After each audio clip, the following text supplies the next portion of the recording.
पांच कर्मेंद्रियां।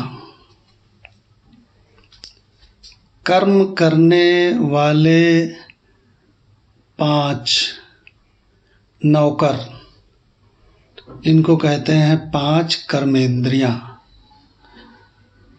हाथ को आदेश दे दिया ये काम करो तो हाथ वो काम करे, पहला नौकर, पहली कर्मेंद्रिय। दूसरा पैर को आदेश दे दिया चलो चलो बेटा मंदिर चलो, तो पैर चला जा रहा है मंदिर की ओर, दूसरा नौकर, दूसरी कर्मेंद्रिय।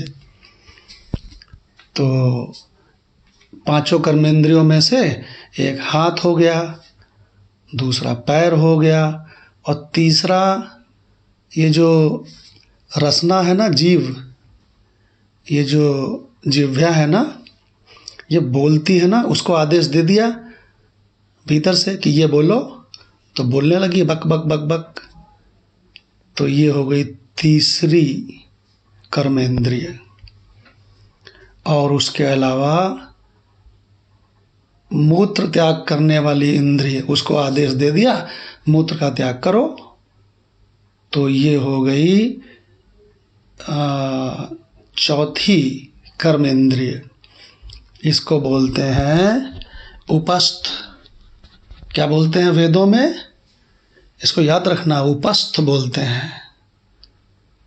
और पांचवी कर्मेंद्रिय बची है मल त्याग करने वाली इंद्रिय, उसको आदेश दे दिया मल त्याग करो तो वो मल त्याग करे। तो ये पांचवी कर्मेंद्रिय हो गई उपायु। इसका नाम वेदों में क्या है? उपायु है ना।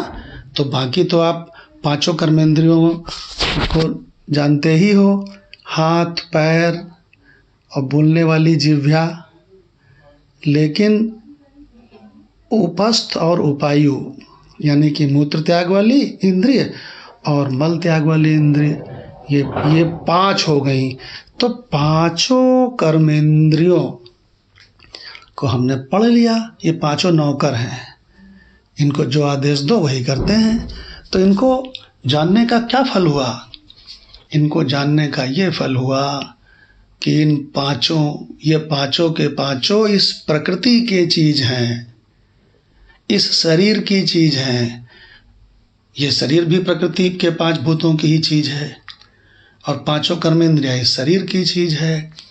और ये जो संपूर्ण प्रकृति है ये भासमान है, अपीयरेंस है। किसमें? अनंत परमात्मा में।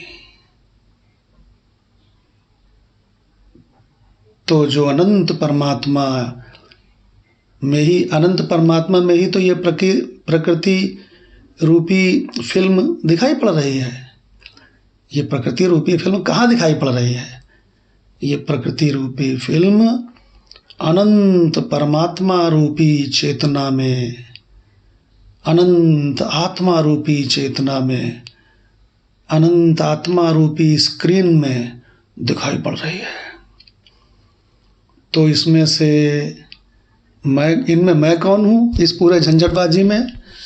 तो इसमें मैं चेतन हूँ, मैं आत्मा हूँ, मैं प्रकृति का पार्ट नहीं हूँ। तो बोले ये कर्मेंद्रियां क्यों पढ़ाई दी हमको जब मैं ये हूँ ही नहीं? तो बोले कर्मेंद्रियों को पढ़ने से ये फायदा हुआ कि मैं ये पांचों कर्मेंद्रियां नहीं हूँ।